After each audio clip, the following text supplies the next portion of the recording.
Hace 4 décadas fundamos Ministerios en Contacto para guiar a todo creyente a cultivar una relación más estrecha con Jesucristo. Con los años hemos visto la grandeza de Dios, su amor y su bendición de formas tan maravillosas que queremos que todo el mundo conozca al Señor. Así que abramos la palabra de Dios y busquémoslo juntos. Hoy en el programa En Contacto, el Padre que perdona. Jesucristo era experto en narrar grandes historias, y la parábola del Hijo Pródigo es una de estas grandes historias. Y este es el contexto para este pasaje bíblico que deseo leer y el mensaje que traeré. Vayamos a Lucas capítulo 15 y deseo que leamos desde el versículo 21. Y recordará que el hijo pródigo se fue de su casa, hizo de su vida un desastre. Luego algo le sucedió al hijo pródigo, dice la palabra de Dios, en el versículo 20 del capítulo 15. Y levantándose vino su padre, y cuando aún estaba lejos, lo vio su padre, y fue movido a misericordia, y corrió y se echó sobre su cuello y le besó. Y el hijo le dijo: Padre, he pecado contra el cielo y contra ti, ya no soy digno de ser llamado tu hijo. Pero el padre dijo a sus siervos: Sacad el mejor vestido y vestidle, y poned un anillo en su mano y calzado en sus pies, y traed el becerro gordo, y matadlo, y comamos y hagamos fiesta. Porque este mi hijo muerto era, y ha revivido, se había perdido, y es hallado, y comenzaron a regocijarse. ¿Qué quiso decir el Señor Jesús? Él quiso decir esto: que la puerta está abierta para que vuelvan a casa los pecadores. Quiso resaltar ante los fariseos y saduceos que criticaban a la audiencia del Señor. Dice la Biblia que en una multitud salía con él, a quienes se volteó y les habló. Luego dice que los fariseos y los saduceos criticaban lo que estaba haciendo Jesucristo. Y este fue el mensaje que el Señor tenía para su audiencia, que no importa lo que ocurre en la vida de una persona, ni cuánto haya caído, ni cuán vacía, cuán vil, cuán pecaminosa, ni cuán vana sea su vida, hay una puerta abierta para la salvación, para el perdón y para un nuevo comienzo. Si eso no fuera cierto, no estaríamos aquí. Todos hemos pecado contra Dios. Nos hemos confesado y arrepentido, no una, sino muchas veces. Pero nuestros nombres están escritos en el libro de la vida una sola vez. Escrita una sola vez. No hay borrones en el libro de la vida. Todos los nombres de quienes hemos aceptado a Cristo como Salvador están allí. Así que no se trata de averiguar al morir si su nombre está en el libro de la vida del Cordero. Ya está allí. Y Dios sabe cuándo recibiremos nuestra herencia. Amén. Veamos pues esta parábola a la luz de lo siguiente. Primero que todo, veamos los pasos sencillos que dio este joven para llegar a donde estaba, porque la gente aún da esos pasos. Así pues, Jesucristo describe la vida del hijo pródigo. La primera palabra es descontento. Estaba en casa, tenía todo lo que pudiera soñar. Su padre lo cuidaba bien, tenía un gran futuro, pero no estaba satisfecho. Es probable que su hermano le haya dado noticias que recibió de gente que viajaba de aquella provincia lejana, donde sea que estuviera, y lo emocionante que era, las hermosas mujeres que había, lo genial que era la situación, y un sinfín de comentarios, así que surgió un descontento. Vio a su alrededor y estuvo disconforme, no porque tuviera necesidad, sino por lo que estaba escuchando. Ojo, mucho cuidado con lo que escucha. En segundo lugar, ese descontento creó un deseo en él, y ese deseo para poder disfrutar ciertos deleites que otras personas le habían mencionado. Así pues, estaba cansado de vivir allí, tenía todo lo que quería, pero muy en el fondo tenía un profundo anhelo. Le diré lo que es. La vieja naturaleza del pecado muestra sus ansias. Luego vino el engaño en su mente, porque pensó No quiero vivir de esta forma, no tengo que vivir así, estoy perdiéndome algo en la vida, creo que debo tomar ciertas decisiones aquí y cambiar un poco las cosas. Así que tomó una decisión. Paso a paso tomó la decisión de irse. Decidió dejar a sus padres, a su hermano, su hogar, su familia, y había tomado la decisión de disfrutar la vida. Esa fue su decisión. Voy a dejar todo esto, estoy harto de todo esto, me voy a disfrutar la vida por un cambio. Eso es lo que todo pobre pecador dice en algún momento en su vida. Quiero disfrutar la vida, lo que significa quiero dejar lo que tengo y me involucraré con algo que algunos no aceptarían, pero tengo que disfrutar la vida. Esa decisión siempre es peligrosa. ¿Qué sigue tras esa decisión? Su partida. Se fue. Empacó sus bienes, lo que quería. No empacó mucho porque su intención era comprar ropa nueva. Quería verse como una nueva persona. Dejaba lo viejo atrás, así que se fue. Partió en contra de la voluntad de su padre, pero se fue. Luego viene el deleite. O sea que todo era novedoso. Tenía mucho dinero, se vestía bien, tenía cualquier medio de transporte de aquel entonces, tenía todo lo que quería, sus sueños se hacían realidad. Estaba harto de vivir por allá en aquel lugar remoto, mientras toda la gente lo pasaba lo mejor por aquí.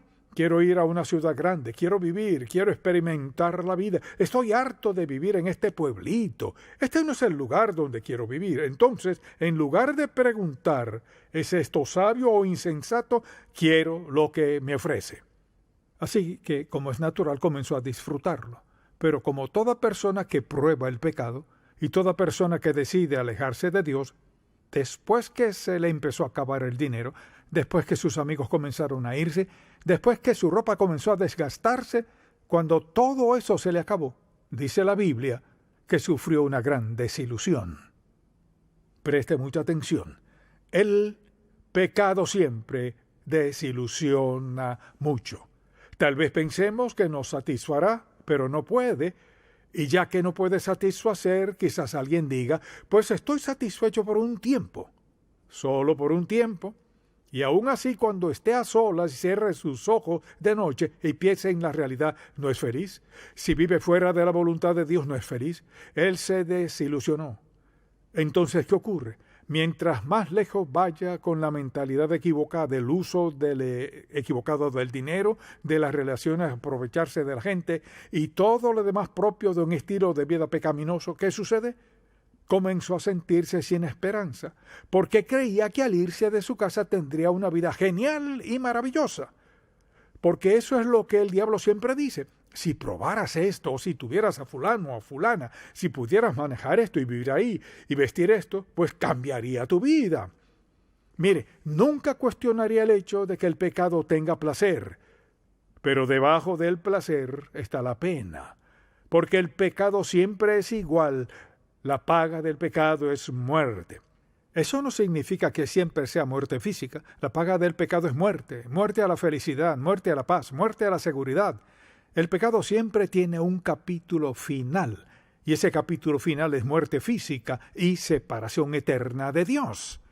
No es cuestión de cometer este o aquel pecado. Se trata de rechazar a Cristo como el Salvador y Señor de su vida. Ese es el pecado que aleja a una persona de Dios y del cielo, para estar separado de Dios por la eternidad, por haber rechazado adrede a Jesucristo como su Salvador personal. Entonces, de esa manera se encontró joven, hasta que por fin tuvo que desistir. Estaba en total desesperanza, o sea, terminó en una posilga. Y la verdad es que la gente hoy vive la misma historia. Alguien comienza con todo y pareciera que todo será maravilloso, que le irá bien. ¿Y qué sucede? No sabe con precisión cuándo ni cómo sucederá, pero le aseguro, un día de estos se tropezará, un día de estos descubrirá que las cosas no son como le dijeron que serían, y verá a su alrededor los errores que ha cometido. Pareciera que se ha salido con la suya, porque el alma que pecara esa morirá. La paga del pecado es muerte. Sabe que vuestro pecado os alcanzará. No queda impune. Así se encontró el joven. Lo perdió todo. cómo pensó en su padre en la casa y cómo pensaba en ellos ahora. Lo perdió todo y trataba de alimentar cerdos para sobrevivir. Luego, por la gracia de Dios, recapacita y comienza a pensar en lo que tenía. Iba rumbo a casa. La verdadera historia de esta parábola es la actitud del padre hacia el hijo. Lo que ocurre aquí es que el padre representa a Dios y la diferencia es lo que sucede. Esto le pasa al padre. Sabemos lo que le sucede al hijo. Lo arruinó todo, está perdido, muy decepcionado, desilusionado y desesperado. Pero ¿qué del padre? Veamos los pasos del padre por lo que ha pasado mientras su hijo ha estado viviendo en pecado y desobediencia total a Dios.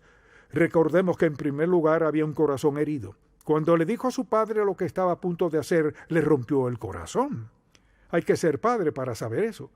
Quiero la parte que me corresponde de la herencia. Quiero vivir un poco. Gracias, Padre, por ser bueno conmigo, pero tengo que vivir un poco. Estoy harto de estar aquí y de que me digan qué hacer y de tener límites en mi vida. Y escucho estas historias de quienes van y vienen por el camino y me dicen dónde han estado y qué han hecho. Entonces, hirió el corazón de su padre. Así pues, Dios tiene un corazón herido.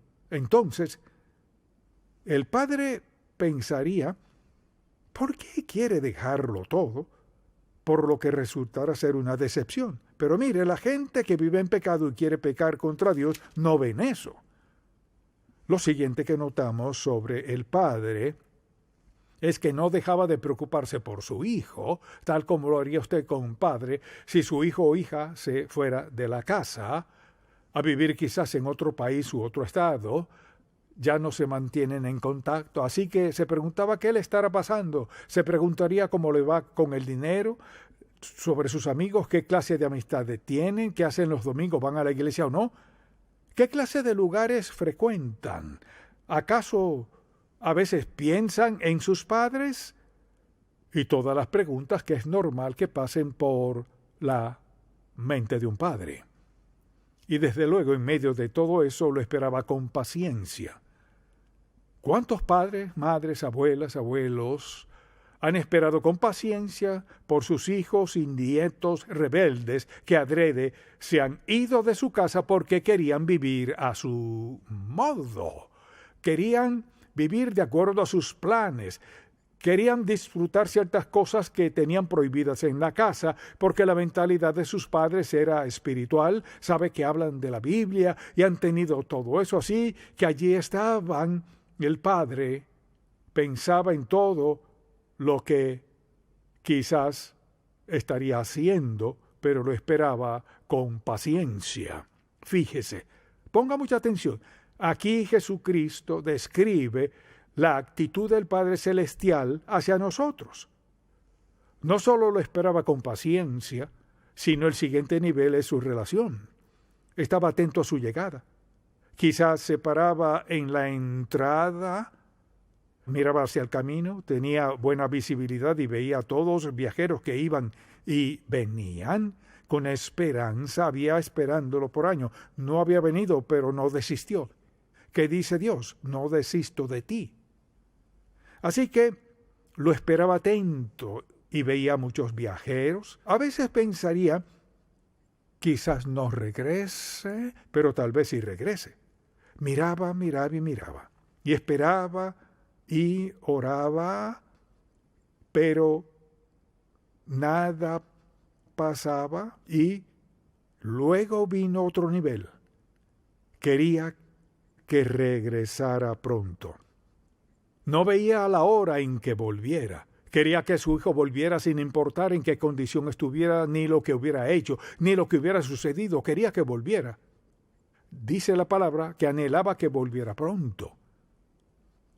Seguro el hermano diría algo al respecto, pero el padre quería que volviera. Mucha atención. No sé quién es usted, ni dónde vive, ni lo que pasa en su vida. Si se alejó de Dios hace tiempo, Dios aún le espera. Aún quiere que vuelva a casa con él. Quiere que sea sabio para reconocer que el pecado terminará destruyéndole. Al final el pecado le despojará de todo lo que desea en la vida. Sea tarde o temprano, Dios le espera con paciencia, como el Padre representado aquí. Y quería que su hijo volviera pese a todo. Luego, la última etapa es la que anticipaba, le dio la bienvenida a casa. Si se puede imaginar cómo habrá sido mirar ese camino, todo ese tiempo en vano, miraba y esperaba. Luego un día miraba, allí parado, miraba y esperaba, y algo en esa persona que subía por el camino se le hizo algo familiar, no mucho, la manera en que caminaba. Lo miró y claro, no parecía el joven que salió tan bien vestido, siguió mirándolo hasta que por fin se dio cuenta, sí, es él, y salió corriendo a su encuentro. No se detuvo a decir, bueno, mira, en el estado en que estás, ni nada más, solo salió corriendo y cuando lo alcanzó, ¿qué hizo? No lo confrontó y dijo, pareces un vagabundo. ¿Qué te pasó? Piensa en cómo lo malgastaste, has perdido años. ¿Qué hizo? Cuando lo vio, lo agarró y lo abrazó. Y el tiempo del verbo que usa la Biblia en griego quiere decir lo besó, lo besó, lo besó, lo abrazó y lo abrazó y lo abrazó. Luego dijo, haremos fiesta. El hijo trató de confesar su pecado y el desastre que había hecho de su vida. El padre no escuchaba nada de eso. Celebrarían esa noche pese a lo que fuera.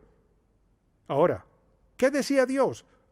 Nos daba una representación en palabras humanas de cómo se siente Dios cuando nos reconciliamos con Él. Quizás usted sea una de esas personas que ha destruido su vida. De hecho, se avergüenza de decir de dónde viene. Y no se atrevería a decir a nadie a dónde va. Lo empeoró todo.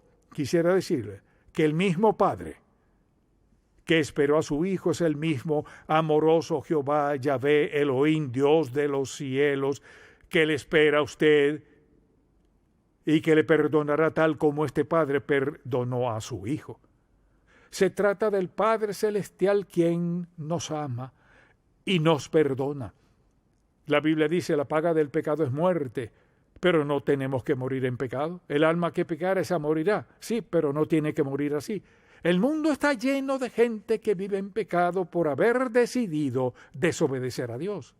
Quizás algunos aquí sentados o muchos que nos ven o escuchan han hecho eso mismo. Vienen de un hogar donde sus padres leían la Biblia, iban a la iglesia y usted decidió dejar eso atrás, que está pasado de moda y ya no lo hace hoy. ¿Y ahora dónde está? En el fondo de su corazón sabe que está lejos de Dios. Lo que creía que le haría feliz no le ha hecho feliz. Así que ha probado esto, aquello y lo otro. Y con todos esos intentos, ¿no se ha dado cuenta de lo que se ha ocasionado? Vea lo que le ha hecho a su carácter, a su autoestima. No obstante, Dios le perdonará. Le quitará todo su pecado y lo perdonará todo. Cambiará su vida, le restaurará. Hará por usted lo que no puede hacer usted mismo. Y este padre estaba muy agradecido de volver a tener a su hijo. No tuvo que escuchar un montón de confesiones, solo quiso celebrar. Lo que dice es esto, el corazón de Dios es tan tierno que se regocija cuando un pecador vuelve a casa. ¿Y qué sucede? El padre perdona al hijo y lo restaura a su casa. Y cuando pensamos en eso y en cómo Dios nos restaura hoy, deseo darle 4 palabras que describen lo que Dios tiene para nosotros. La primera es perdón. Es indiferente lo que haya hecho. Mucha atención. Quizás haya dicho, pero he sido tan cruel, despreciable, impío, irrespetuoso, he experimentado con las drogas, he sido prostituta. Y sigue con la lista. Permítame decirle, no hay nada que Dios no perdone. Eso no significa que no haya una pena por el pecado, pero mire, el perdón de Dios, si confesamos nuestros pecados, o sea, si nos ponemos de acuerdo con Dios en que hemos vivido en pecado y lo hemos desobedecido, si confesamos nuestros pecados, Él es fiel y justo, siempre de confiar, fiel y justo para perdonar nuestros pecados y limpiarnos de toda maldad. Esa es la promesa de Dios. Ese es el primer paso. Segundo, aceptación. Dios no solo nos perdona de nuestro pecado, nos acepta así como somos. nos acepta como sus hijos. Mire, no hay que tener todo resuelto para ganar la aceptación de Dios. Vamos a Dios como pecadores a pedirle perdón, y su aceptación se basa en lo que hizo Cristo en la cruz. Al Cristo morir en la cruz, pagó nuestra deuda de pecado, no importa qué hayamos hecho ni por cuánto tiempo. El perdón de pecados, su aceptación y restauración. O sea, Dios nos restaura. ¿Qué restaura? Restaura nuestro sentido de valía, restaura nuestro sentido de dignidad, restaura nuestra actitud hacia otros, restaura todo en nosotros. Restauración. No basta con perdonarnos de nuestros pecados, sino que debe corregir otros aspectos de nuestra vida que se pervirtieron por el pecado y la mentalidad equivocada. Luego, seguido de eso, viene el gozo. Cuando alguien viene a Cristo, todas estas palabras sencillas describen lo que sucede en su vida: perdón, aceptación, restauración y gozo. En la parábola, una gran fiesta, una gran celebración. Es una historia sencilla pero genial, porque el mensaje de Dios es que no importa cuán vil y pecaminosos hayamos sido, Él está dispuesto a perdonarnos, no porque lo merezcamos, ni por haber hecho esto ni lo otro, sino porque Cristo fue a la cruz, tomó la deuda del pecado del mundo, y todo el que venga a Él a pedirle perdón y rinda su vida a Él, será perdonado, su nombre escrito en el libro de la vida del Cordero, y será para siempre hijo de Dios. No significa que no vuelva a pecar. Quizás diga, sé que volveré a pecar. ¿Luego qué? No significa que nunca vuelva a pecar, sino esto: tiene una relación con Dios que no está dividida. Tiene una relación con Dios que es así. Él le perdonará su pecado al confesarlo y arrepentirse. Si peca contra Dios como creyente, ¿hay una pena? Sí la hay, pero es hijo de Dios. Así que la gracia de Dios nos envuelve. Somos hijos de Dios. Hay quienes dicen que una vez salvo, si peca contra Dios, hay que volver a ser salvo. Eso no es salvación, no hay seguridad en eso. Porque a veces pecamos contra Dios en pequeñeces, la consideramos pequeñeces, quizás no tengamos la intención de lastimar ni cometer toda clase de pecados en la vida. Y le pedimos a Dios que nos perdone porque no queremos nada en la vida que no sea propio de su carácter y del nuestro. ¿Nos perdona Dios? Claro que sí. Mire, este es el gran poder de la muerte de Cristo. Toda persona, desde Adán hasta la última persona que viva, su salvación, su aceptación delante de Dios, todo vuelve a un lugar, y es la cruz de Jesucristo. Esa es la paga por nuestro pecado, y esa paga es suficiente por toda la eternidad. Dios quiere que lo escuchemos, nos entreguemos a Él, rindamos nuestra vida a Él. Dios quiere bendecirnos con lo mejor, y esa bendición está disponible a todos los que estemos dispuestos a escucharlo. Así que le pregunto, ¿es usted salvo? O sea, ¿es hijo de Dios? ¿Ha habido algún momento en su vida en que pueda decir, en ese momento hice esto? Le pedí al Señor Jesucristo que perdonara mis pecados, le entregué mi vida consciente de que no era por nada bueno que hubiera hecho yo, a sabiendas de que quizás volvería a pecar, pero quería darle mi vida, le rendí mi vida. De hecho, me bauticé y quiero tener una vida consagrada. Y un día de estos, cuando el Señor me llame a su presencia, quiero estar listo. Amén. Sin tener que arreglar nada. Todo listo. Hay una sola forma de estar listo. Y es con una relación personal con Cristo mediante la cual haya confesado sus pecados. Así que haré una breve oración. Si aún no ha aceptado a Cristo como su Salvador, debe hacerlo ahora mismo. Porque mire, no tiene seguridad del mañana. Puede que viva mañana y puede que no. Puede vivir por la eternidad. Con Jesucristo si está dispuesto a pedirle que le salve. Y si hace esta oración con franqueza y sinceridad, con todo su corazón, Dios cambiará su destino eterno en un instante. Así que oremos ahora mismo. Padre, gracias por esta sencilla historia, una gran historia de tu perdón, tu gracia, tu amor y misericordia. Señor, te pido que cada persona hoy aquí que aún no es salva haga esta oración de todo corazón. Padre Celestial, soy pecador. He pecado contra ti. Violé los 10 mandamientos. Actué a mi manera. Te pido que perdones mi pecado y me des ese nuevo comienzo. Creo que me aceptarás, no por lo bueno que sea, sino por lo que dijiste. La sangre derramada de Cristo en el Calvario, Él pagó toda mi deuda de pecado. Te pido, Padre, que todo el que haya hecho esta sencilla oración acepte tu perdón ahora mismo y te alabe por eso. Te doy las gracias en el nombre de Jesús. Amén. Ministerios en Contacto. La difusión de estos programas se hace posible por la gracia de Dios y por las oraciones y donativos de personas como usted.